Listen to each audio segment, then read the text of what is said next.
दूसरे बेटे ने अपने भाई भाभी को ऐसा सबक सिखाया। बाबूजी, अगर आपको रोटी खानी थी तो पहले बोलना था। हमारे यहाँ ऐसा नहीं होता है कि जब जी चाहा खा लिया। गिनकर बनती है रोटियाँ। ऐसा नहीं है कि आप जब भी बोल देंगे रोटियाँ तैयार मिलेंगे। अब लीजिए मेरे हिस्से की रोटी, आज मैं किसी तरह चावल खा लूंगी। और बोलकर तमतमा उठी। अंजना ने 2 रोटी सुरेश जी की प्लेट में रख दी। सुरेश जी अपनी बहू का ये रूप देखकर हैरान रह गए। उन्हें इस अपमान का सपने में भी उम्मीद नहीं थी। खैर, अंजना का ये रूप देखकर रमा जी भी चौंक गई थी, पर उनसे अपने पति का अपमान बर्दाश्त नहीं हुआ। वो बोल पड़ी, बहू, तुमने अपने हिस्से की रोटी क्यों दी? अंजना, तुम मुझसे ले लो रोटियाँ। रहने दीजिए माँ जी, अगर ऐसा ही था तो पहले क्यों नहीं दी? आप दोनों एक ही जैसे ही हो। अब चलिए खाना खाइए और मुझे भी चैन से खाने दीजिए। उन्हें अपनी बड़ी बहू से बिल्कुल भी ऐसी उम्मीद नहीं थी। लड़ाई सिर्फ रोटी की नहीं थी, अब बेटा बहू को दोनों को बर्दाश्त नहीं कर पा रहे थे। फिर भी थोड़ा लिहाज करेगा बेटा, ये सोचकर उन्होंने अपने बड़े बेटे राजीव की तरफ देखा, जिसे वो प्यार से मुन्ना कहते थे।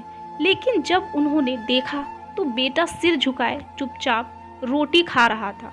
वो समझ चुके थे कि अब इस घर में अपना दाना पानी उड़ चुका है। अब सम्मान की रोटी यहाँ हरगिज नसीब नहीं होगी। चुपचाप अपमान के साथ दोनों ने रोटी खा ली।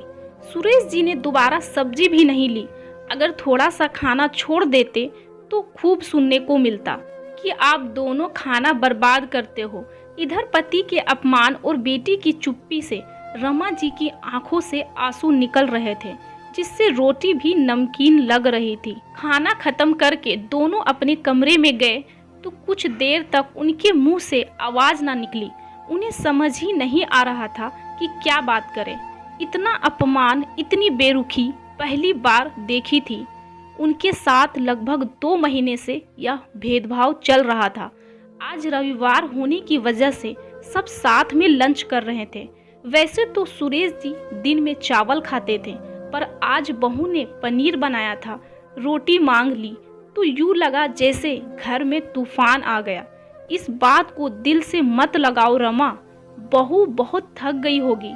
फिर मैंने रोटी मांगकर खाली परेशान कर दिया था। पति के मुंह से ऐसी बातें सुनकर अब रमा जी की आंखें भर आई। ऐसी हिचकियां लेकर रोई जैसे कोई हादसा हो गया हो। मुंह को साड़ी से दबा लिया ताकि बाहर आवाज ना जा सके। सुरेश जी उनकी पीठ को सहलाते रहे। रमा जी बोली, आप चलिए, यहाँ से इतना अपमान होता रहा, फिर रोटी कैसे खा ली आपने? सुरेश जी निराश होकर बोले कि भले ही रोटी बहू ने बनाई हो, पर कमाई तो मेरे बेटे की है। सच में बुढ़ापा कितना मजबूर बना देता है। अब रमा जी को अपनी बहन की कही वह बात याद आ रही थी कि दीदी, कुछ भी हो जाए अपना घर बेटा बहू के नाम कभी मत करना। और अब हम दोनों से गलती हो गई थी, अब क्या हो सकता है। दरअसल सुरेश जी के 2 बेटे थे, बड़ा बेटा राजीव और छोटा बेटा संजीव। राजीव हमेशा माँ का लाडला रहा था, बड़ी मन्नतों से हुआ था। पहला बेटा रमा जी की आंखों पर पट्टी बांध रहा था, इसीलिए राजीव का स्वार्थी स्वभाव उनके नजर नहीं आया। राजीव एक प्राइवेट कंपनी में जॉब करने लगा। छोटा बेटा इंजीनियरिंग करके नौकरी के सिलसिले में अमेरिका चला गया। फिर वहीं की लड़की लीजा से शादी कर ली। फिर दोनों अमेरिका में ही बस गए थे। वैसे तो माता पिता को कोई खास नाराजगी नहीं थी, पर संजीव से कोई उम्मीद भी नहीं थी। सुरेश जी ने अपनी सारी जमा पूंजी लगाकर मकान बनवाया था। 4 साल पहले रेलवे की नौकरी से रिटायर हुए थे। राजीव फ्लैट लेना चाहता था, पर पैसे कम होने से घर हड़पने की नीयत से माता पिता को पास बुला लिया। राजीव के सास ससुर भी उसी की कमाई पर पल रहे थे। राजीव और अंजना ने ये कहकर कि संजीव ने तो लीजा से शादी कर ली है, विदेशों में शादियां टिकती नहीं हैं, तलाक हुआ तो घर लीजा को अलग से हिस्सा मिलेंगे। इस तरह से मेहनत से बना घर किसी और के हाथ चला जाएगा। अपनी माँ की भावना को उकसाते हुए राजीव बोला, सोचो माँ, जिस घर में आप ठाकुर जी की पूजा करती हो वहाँ विदेशी मांस खाकर अपवित्र कर देंगे। सुनकर रामा जी तिलमिला उठी। सुरेश जी को मनाकर घर राजीव के नाम कर दिया।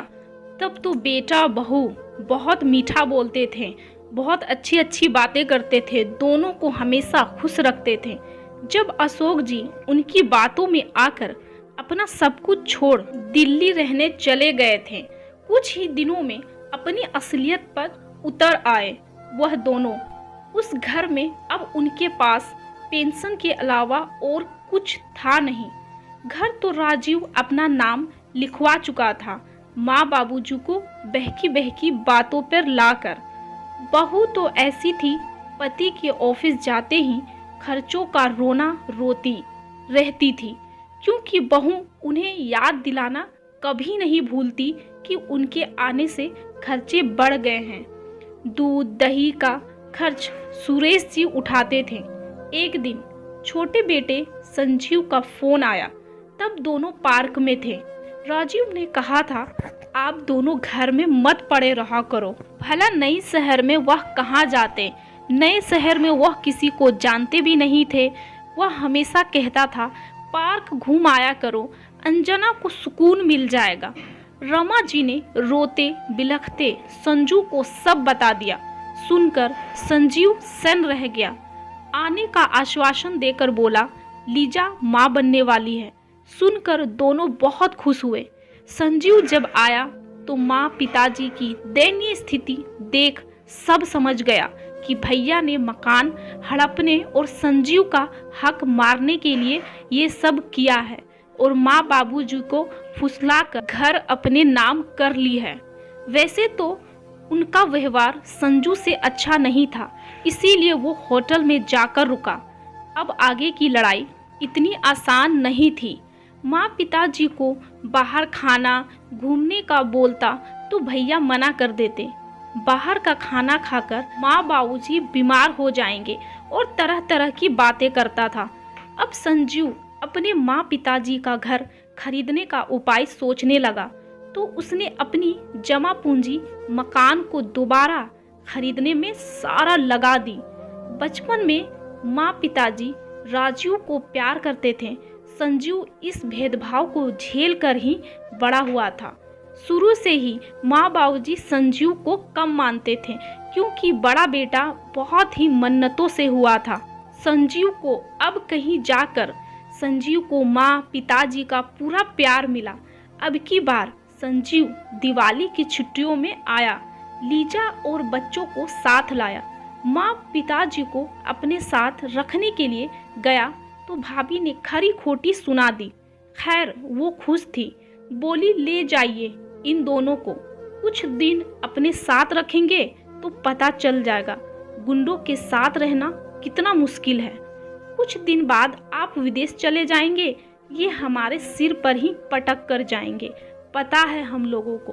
अपने माँ पिताजी के बारे में ये बातें सुनकर संजीव का तो खून खोल उठा। वो बहुत ज़्यादा गुस्से में था, लेकिन उसने किसी से कुछ भी नहीं कहा। पूरे रास्ते संजीव ने माँ को भी कुछ नहीं कहा। रमा जी से रहा ना गया। बेटा तू हमें कहाँ ले जा रहा है? रमा जी ने संजीव से पूछा। संजीव ने मुस्कुरा कर कहा, हम घर जा रहे हैं माँ, आप दोनों के लिए एक सरप्राइज है। संजीव तू अपनी कॉलोनी में क्यों ले जा रहा है? कोई शादी समारोह है क्या? घर पहुंचकर संजीव ने कहा, पिताजी ये लो चाबी, गेट खोलो, अब से इस घर से आपको कोई नहीं निकाल सकता। मैंने ये घर खरीद लिया है।